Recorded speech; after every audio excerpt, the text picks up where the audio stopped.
2020 the Gates of হেল নামে এক বিস্ময়কর জায়গার কথা আজ আমরা জানব। তুর্কমেনিস্তানের কারাকুম মরুভূমির ঠিক কেন্দ্রে অবস্থিত এক বিস্ময়কর অথচ ভয়ঙ্কর প্রাকৃতিক দৃশ্য, যা দারভাজার গ্যাস জ্বালামুখ নামে পরিচিত।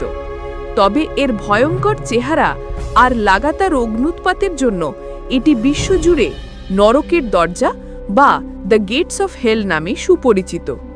এটি পৃথিবীর এমন এক বিরল স্থান যেখানে গত 50 বছরেরও বেশি সময় ধরে অনবরত আগুন জ্বলছে। এই বিশাল জ্বলন্ত গর্তটি কোনো প্রাকৃতিক ঘটনা নয়, এর সৃষ্টি হয়েছিল একটা মানব সৃষ্ট ভুলের কারণে।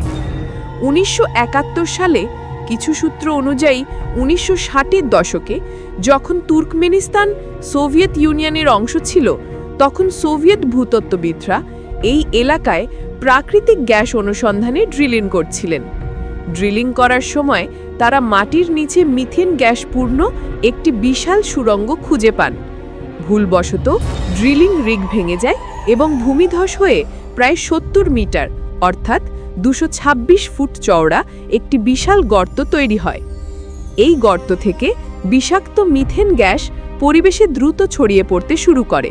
পরিবেশ দূষণ এবং স্থানীয় বন্যপ্রাণীদের সুরক্ষার জন্য বিজ্ঞানীরা সিদ্ধান্ত নেন যে গ্যাসটি পুড়িয়ে ফেলা হবে। তাদের ধারণা ছিল কয়েক সপ্তাহের মধ্যে সব গ্যাস পুড়ে শেষ হয়ে যাবে, কিন্তু সেই অনুমান ভুল প্রমাণিত হয়।